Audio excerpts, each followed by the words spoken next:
आज का टॉपिक है problem on HCF and LCM. बहुत अच्छे कॉन्सेप्ट है। आप कॉन्सेप्ट अच्छे से समझ जाएंगे ना तो क्वेश्चन कुछ नहीं है, बस एचसीएफ और एलसीएम निकालना है, जो आपको ऑलरेडी पहले से मालूम है। ये सब तो एचसीएफ एलसीएम क्लास 6 से ही जानते हैं लोग, क्लास 5 से। तो कॉन्सेप्ट को समझते हैं कि आखिर है क्या। सपोज मैं 2 नंबर लेता हूँ या फिर 3 नंबर ले लेता हूँ, 8, 10 और मैं सपोज 20 लेता हूँ। तीनों नंबर का एलसीएम निकालते हैं। तो तीनों का एलसीएम निकालूँ तो 2 से 4, 5, 10, फिर 2 से लगेगा 2 बार में, 5 बार में, फिर 5 से लगेगा तो क्या हो जाएगा इसका एलसीएम 2 इंटू 2 इंटू 5 इंटू 2, 5 2 जा 10, 10 20 40। एलसीएम कितना आया इसका 40। कुछ और एग्जांपल ले लेता हूँ 4, 8 और 16। तो इसका एलसीएम कितना आएगा आप लोग फाइंड करिएगा तो 16 ही एलसीएम आ जाएगा इसका। तो ये 2 एग्जांपल से क्या पता चला मुझे कि एलसीएम किसी भी 2 नंबर या 3 नंबर का, या तो जो गिवन नंबर है 8, 10, 20, इससे तो ज़्यादा ही है 40। लेकिन इसमें जो दिया हुआ है इसका एलसीएम एक ग्रेटेस्ट नंबर, तीनों में से सबसे बड़ा नंबर क्या है 16, वही आ गया मेरा। तो ये क्लियर हुआ है 2 एग्जांपल से कि एलसीएम हमेशा जो गिवन नंबर है जिसका हमको एलसीएम निकालना है उससे बड़ा होगा, या फिर जिसका एलसीएम निकालना है उसमें से सबसे बड़ा नंबर कौन है वही नंबर हो जाएगा। तो बस इतना कॉन्सेप्ट से एक शॉर्टकट दिमाग में रखेंगे। एलसीएम मतलब गिवन नंबर से हमको ज़्यादा। एचसीएफ देखते हैं,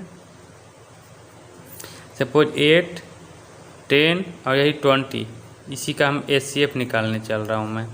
तो 1 बार में 2, 8 कैंसिल आउट हो जाएगा, 2 आएगा तो 2 को फिर 20 से लगाएंगे तो 10 बार में लग जाएगा। तो एचसीएफ इसका कितना आया 2। तो इससे ये पता चला कि एचसीएफ हमेशा क्या होगा गिवन नंबर से कम, या फिर वो खुद छोटा नंबर भी हो सकता है, जैसे कि 8 और 16। तो इसका एचसीएफ क्या हो जाएगा, इसका एचसीएफ 8 ही आ जाएगा। यहाँ पे एचसीएफ कितना आया 2। तो ये छोटा नंबर बड़ा नंबर नहीं दिमाग में रखना है आपको, बस दिमाग में ये रखना है एलसीएम मतलब हमको बड़ा नंबर फाइंड करना है। देख लीजिए 8, 10, 20 का एलसीएम कितना है 40, तीनों से बड़ा है। एचसीएफ मतलब तीनों नंबर से छोटा नंबर फाइंड करना है, क्या है वो 2। क्लियर हुआ। इसी कॉन्सेप्ट को यूज करते हुए हम लोग वर्ड प्रॉब्लम बनाते हैं। तो ये जो प्रॉब्लम है क्लास 10th के लिए भी इम्पोर्टेंट है, और जो 6, 7 में भी पढ़ते हैं बच्चे, 8 में भी पढ़ते हैं, उन लोग के लिए भी ये इम्पोर्टेंट है, क्योंकि उनके क्लास में भी ये क्वेश्चन है। तो चलिए मैं स्टार्ट करता हूँ। मैं कुछ क्वेश्चन लिया हूँ यहाँ पे, 3-4 क्वेश्चन है। तो देखते हैं। फर्स्ट क्वेश्चन है, कॉन्सेप्ट को समझेंगे। इन ए सेमिनार, कोई एक सेमिनार है। The number of participant in Hindi, English and mathematics are this. Find the minimum number of room required if in each room the same number of participant are to be seated. तो ये question को आप 1-2 बार पढ़ें और ये question से आप find out करने की कोशिश करें कि क्या आपसे मांग रहा है, क्या डिमांड कर रहा है। ये जो गिवन नंबर है 60, 84, 108, इससे ज़्यादा का नंबर का डिमांड कर रहा है या कम का। तो आप देख रहे हैं क्वेश्चन में कह रहा है कि एक कोई सेमिनार है, उसमें इतना 60, 84 और 108 पार्टिसिपेंट है, सभी के लिए रूम अलाउड किया हुआ है। तो जब 60 है हिंदी के लिए, 84 पार्टिसिपेंट इंग्लिश में है, और मैथमेटिक्स के लिए कितना पार्टिसिपेट कर रहा है 108। तो इतना ही में से ना हमको बस रूम अलाउड करना है कि इसमें से 20 रख लेंगे, इसमें से 20, इसमें से 20, है ना। तो रूम हमको अलाउड करना है। मान लीजिए हमारे पास 15-20 रूम होगा, तो 15-20 रूम होगा तो आराम से ये लोग को हम रख सकते हैं ना, 10-10 करके या 15-15 करके। तो ये कॉन्सेप्ट क्या बोल रहा है कि ये जो गिवन नंबर है उससे हमको कम का डिमांड कर रहा है। तो कम का डिमांड करना है तो हमको क्या निकालना होगा एचसीएफ 60, एचसीएफ ऑफ 60 84 एंड 108। तो इसका ACF आप लोग निकाल सकते हैं। चलिए मैं यहाँ निकाल के भी दे देता हूँ। 60 को 84 से लगाएंगे तो 1 बार में आ जाएगा 60, यहाँ पे आ जाएगा 24, 60, तो यहाँ पे लगेगा 2 बार में 48, तो यहाँ से 12, 24, 2 बार में कैंसिल आउट हो जाएगा, यहाँ पे देख लेंगे 12 आया। फिर 12 को लगाएंगे 108 से, तो ये तो 9 बार में कैंसिल आउट हो जाएगा 108। तो HCF मेरा कितना आ गया 12। तो वो छोटा नंबर क्या चाहिए मुझे 12, मतलब कि इसमें से भी 12 चाहिए, इसमें से भी 12, इसमें से भी 12। तो टोटल रूम कितना चाहिए, मैं 12 ये निकाला। इसका मतलब क्या पता चला कि हमको प्रत्येक सब्जेक्ट में से 12 पार्टिसिपेंट को सिलेक्ट करना है और रूम में डालना है, 12 पार्टिसिपेंट्स को डालना ही है। तो हिंदी में कितना है टोटल 60। तब निकालेंगे क्या minimum number of room required, कह रहा है यहाँ पे क्वेश्चन में कि each room the same number of participant be seated and all of them being in the same subject. मतलब कहने का मतलब कि 60 का जो है एक ही रूम में रहना चाहिए। यहाँ से हम कितना निकाल रहे हैं 12, तो 12 निकाल रहे हैं, तो इसके लिए कितना रूम चाहिए 5, 12 5 जा 60, तो 12 5 रूम चाहिए इसके लिए। 84 इंग्लिश के लिए भी, तो इंग्लिश के लिए कितना हो जाएगा 7 प्लस 108/12। तो 60 हिंदी के लिए था, तो एक रूम में 12 पार्टिसिपेंट को रख रहा हूँ। इंग्लिश 84 था, तो एक रूम में 12 को रख रहा हूँ। मैथमेटिक्स 108 है, तो एक रूम में 12 रख रहा हूँ। तो टोटल कितना हो जाएगा 5 यहाँ से आ जाएगा, 7 यहाँ से हो जाएगा, तो 9 यहाँ से हो गया, तो 9 10 14 कितना आ गया टोटल 21 स्टूडेंट। सेकेंड क्वेश्चन देखते हैं। कह रहा है कि find the greatest possible length which can be use to measure exactly the length 7 metre, 3 metre 85 centimetre and 12 metre 95 centimetre. तो ये 3 लेंथ दिया हुआ है।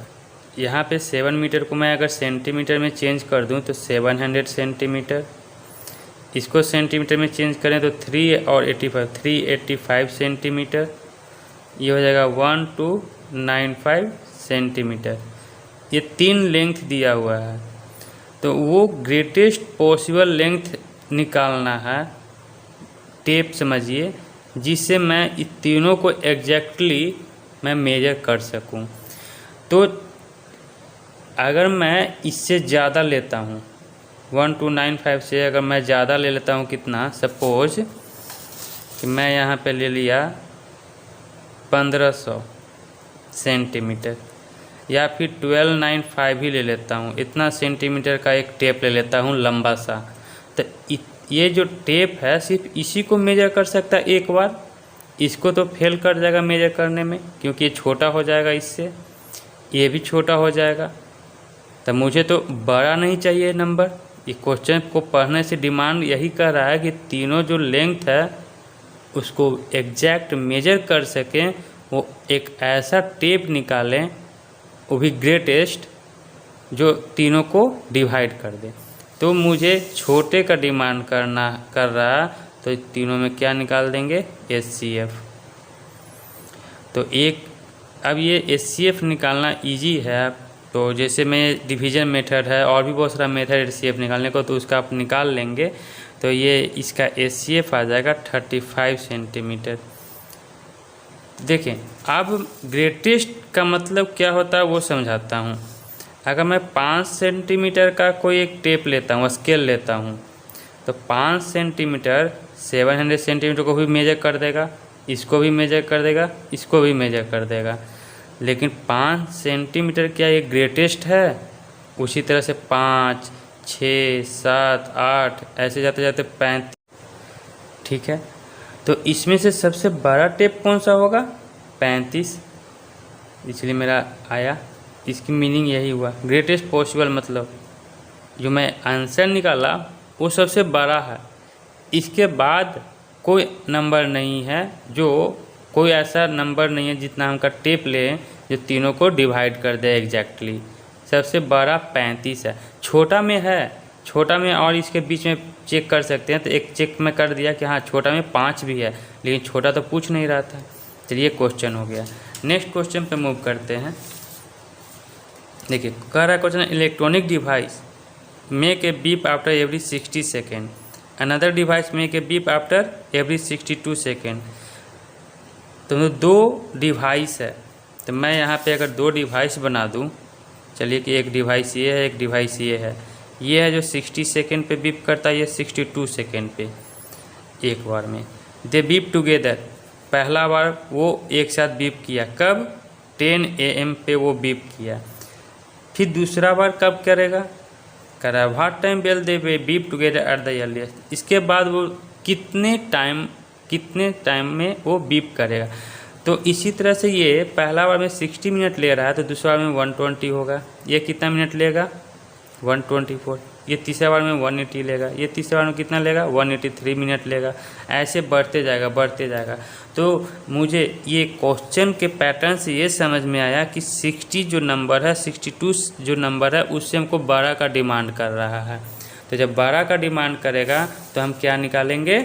LCM। तो मैं निकाल चुका हूँ, उसका LCM कितना है? 1 इतना सेकेंड आया है। आप LCM निकाल लेंगे, मैं सॉल्व कर चुका हूँ पहले से, ताकि वीडियो लंबा ना जा सके। चलिए तो अब ये सेकेंड को हम मिनट में अगर चेंज करेंगे तो 60 से डिवाइड करेंगे तो कितना आ जाएगा? 31 मिनट। तो यहाँ पे जब 10 बजे वो सुबह में बज रहा था, तो नेक्स्ट कितना बजे बजेगा? 10:31 AM। क्लियर? चलिए लास्ट क्वेश्चन देख लेते हैं। 6 बेल है, तो 6 बेल मैं यहाँ पे बना लेता हूँ। 1 2 3 6 बेल ले लिया मैं, प्रत्येक 2 4 6, प्रत्येक ये है जो 2 मिनट पे रिंग करेगा। 4 6 8 10 12, ठीक है। इन 30 आवर्स, तो बोला कि 30 घंटा में हाउ मेनी टाइम दे टू मतलब 30 घंटा में 6 बेल है, कितने बार एक साथ रिंग करेगा। तो स्टार्टिंग में तो एक बार वो रिंग कर चुका होगा, ठीक है।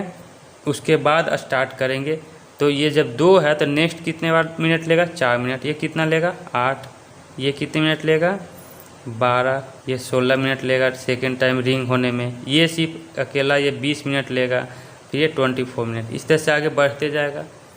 तो ये पैटर्न से यही समझ में आया कि जो गिवन नंबर है उससे ज़्यादा का डिमांड कर रहा था। ज़्यादा का डिमांड कर रहा तो क्या निकालेंगे?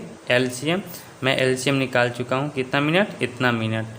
तो इसको घंटे में चेंज कर देंगे, आवर में, तो 2 घंटा हुआ जाएगा। तो इससे क्या पता चला कि ये जो 6 बेल जो है, ये प्रत्येक 2-2 घंटा पे एक साथ रिंग करेगा। तो प्रत्येक 2-2 घंटा पे एक साथ रिंग करेगा, तो फिर 30 आवर्स में कितना रिंग करेगा? 15 टाइम, 15 टाइम्स 30/2 15। और ऑलरेडी एक स्टार्टिंग में तो एक बार वो रिंग कर चुका था ना, तो इसलिए मैं एक ऐड करूँगा, तो टोटल कितना हो जाएगा? 16 टाइम्स, ठीक है।